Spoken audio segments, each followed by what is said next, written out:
The focal passage that I will be discussing is found in Matthew chapter 18, verses 21 through 22. And I've decided to use the Christian Standard Bible translation because I think the nuance in the translation is significant.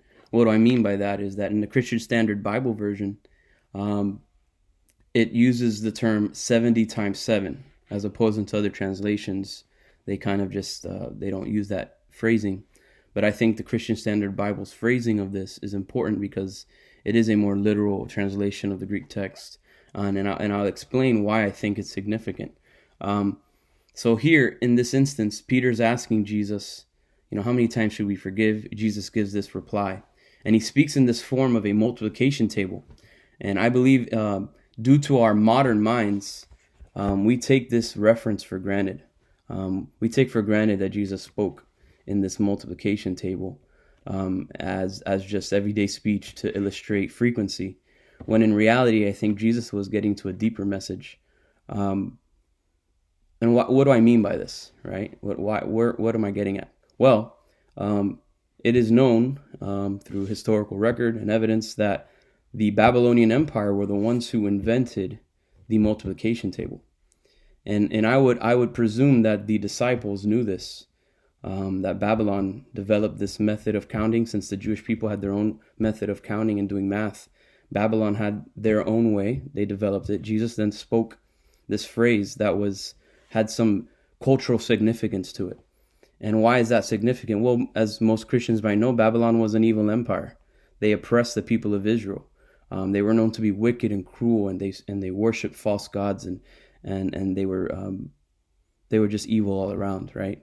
And Jesus, I believe, is emphasizing that we must always forgive, but deeper than frequency is the depth to that forgiveness, is who we're forgiving.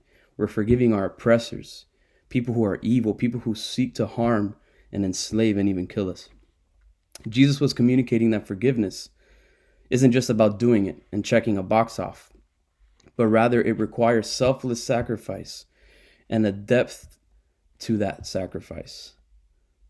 How do we know this? Well, because directly after Jesus' reply to Peter, he details a parable of the unforgiving servant. Now, this parable doesn't go into detail about frequency of forgiveness or how many times or illustrations, somebody was forced to forgive somebody.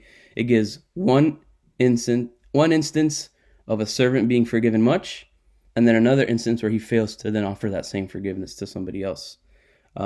This parable beautifully portrays the gospel.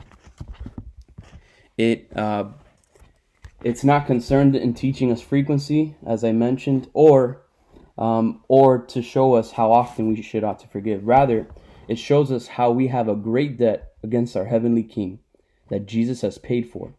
And in that same heart, we should be willing to forgive whatever man does to us, because it does not compare to the debt of sin that we owe to God himself.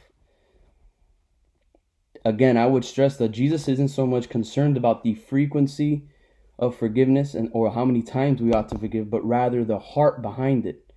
That we are to see our spiritual bankruptcy and recognize our gigantic debt to God, which then empowers us to forgive our sworn enemies, our oppressors, even those who actively plot to kill us or our loved ones. That is the heart of forgiveness that Jesus is calling us into.